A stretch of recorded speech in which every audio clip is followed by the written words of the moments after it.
السلام عليكم.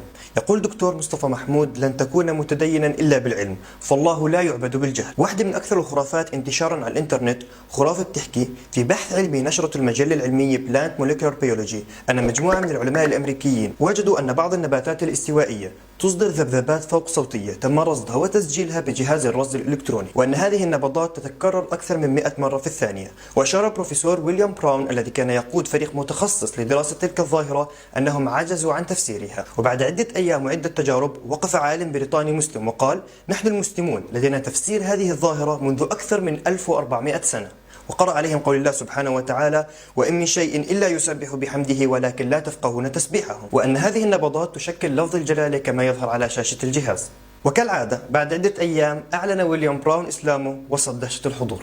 طبعا هاي الخرافة المنتشرة تحت عنوان معجزة تهز أمريكا حصلت على أكثر من 600 ألف مشاهدة على اليوتيوب، وفي بوست واحد بشكل عشوائي على الفيسبوك عليها أكثر من 7000 شير و140 ألف لايك، غير إنها موجودة على أكثر من 200 موقع عربي وإسلامي. طبعا بغض النظر عن ركاكة القصة وافتقاد القصة لأبسط مبادئ البحث العلمي كاسم البحث، اسم الجامعة اللي انعمل فيها البحث، أو سنة نشر البحث، بغض النظر أن الصورة المنتشرة للجهاز معمولة بالفوتوشوب، بغض النظر انه عند البحث عن اسم ويليام براون رح تجد اكثر من 100 شخصية على الانترنت ما بين عالم، رياضي، سياسي، كاتب، اكاديمي، ولا واحد فيهم عالم نبات، بغض النظر عن عدم ذكر من كان شاهد على اسلام ويليام براون، بغض النظر انه مجلة بلانت موليكولار بيولوجي فيها اكثر من 6835 بحث ولا واحد فيهم بذكر القصة، بغض النظر انه الآية ما بتقصد المعنى الحسي للتسبيح للكائنات الحية. بالرغم من كل هذا للأسف بنشوف التفاعل الجنوني مع هاي الخرافات، لكن مش هذا موضوعنا. ولكن اللي عملناه كفريق فتبينوا هو البحث عن أول من نشر هذا الكلام على الإنترنت.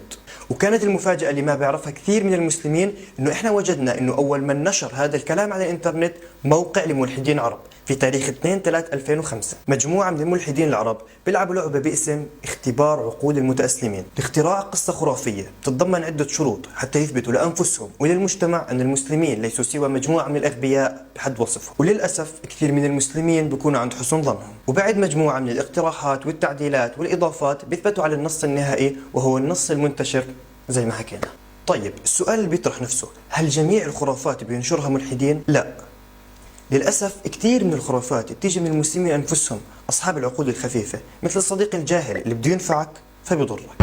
طيب سؤال مهم جدا: إحنا كمسلمين شو دورنا من هاي الخرافات؟ حتى نفهم دورنا أكثر رح نمر على تجربة علمية رائعة جدا باسم مالتي سنسوري انتجريشن. فكرتها إنك أنت لو أخفيت إيدك الحقيقية خلف حاجز ووضعت مكانها إيد بلاستيكية وجعل هاي الإيد البلاستيكية وكأنها إلك من زاوية رؤيتك، فبالتالي انت فقط شايف الايد البلاستيكية.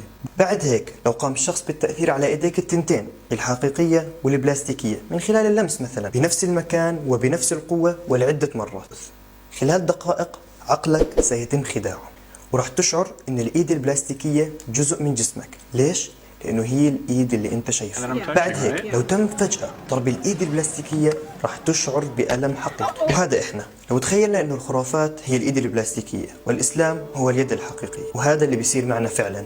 بنستمر بالنظر إلى اليد البلاستيكية، إلى الخرافات، بنصدقها، بننشرها، بنتفاعل معها، حتى ممكن تصل فينا الدرجة إنه ندافع عنها حتى تصبح وكأنها جزء من الإسلام، وإنه أي خلل فيها هو خلل في الإسلام نفسه. لهذا كان مشروع فتبينوا، لأنه إحنا مش بحاجة إلى الإيد البلاستيكية في ظل وجود اليد الحقيقية، لأن الإسلام ليس بحاجة إلى الخرافات.